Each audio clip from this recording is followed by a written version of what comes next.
I came up with a slogan, and I tell it to my kids all the time. I say, there's no losing, only learning. There's no failure, only opportunities. And there's no problems, only solutions. So to me, what failure is the mother of all success. If it wasn't for Michael Jordan getting cut from his 9th grade basketball team, he wouldn't have became Michael Jordan. You know, if it wasn't for, I seen an article the other day where they were talking about Oprah Winfrey and how she got fired because she wasn't good for television. You know, you got people like Walt Disney who got fired, if I'm not mistaken, from a newspaper saying he had no imagination. ¿Tú me entiendes lo que te estoy diciendo? These are the same people that I got to deal with. Tell me what's not a hit record. So what do you tell them? You tell them, you know that all they can do is learn and come back bigger, better, stronger, because all it's going to do is lead you in the right direction. See, if you're always winning, then you don't really understand what it is to win. You got to take those losses. You got to take those hits. There's got to be the valleys, the peaks, the ups, the downs. In order for you to, when it does happen, you go, wow, qué rico. You know, this is what it's all about. And not only that, it's never about making it, guys. It's always about maintaining it. That's the toughest part. You may have setbacks, you may have failures, but you're not done. You're not even getting started. Not by a long shot.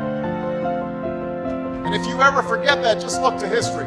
Thomas Paine was a failed corset maker, a failed teacher, and a failed tax collector before he made his mark on history with a little book called Common Sense. It helped ignite a revolution.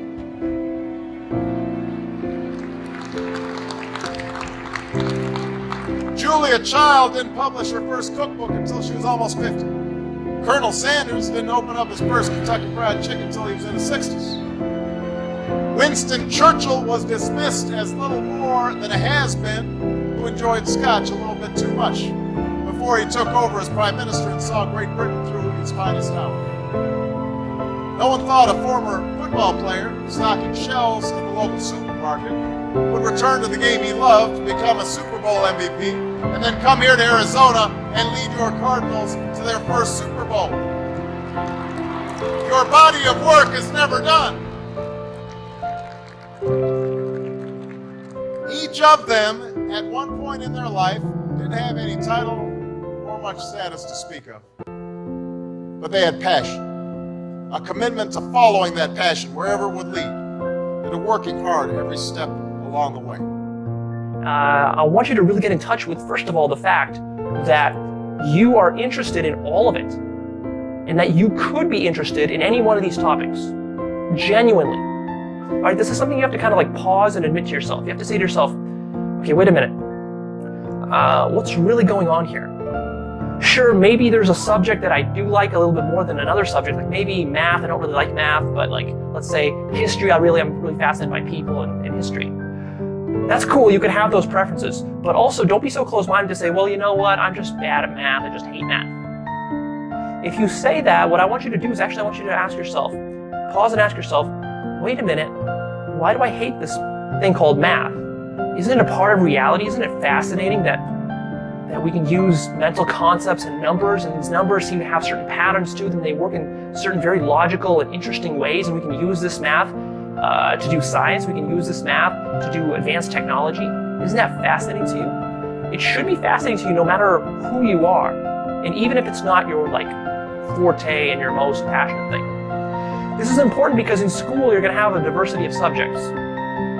You can learn to focus by practicing focus until it becomes automatic. One of my favorite quotes is from Goethe, the German philosopher, and he said, everything is hard before it's easy.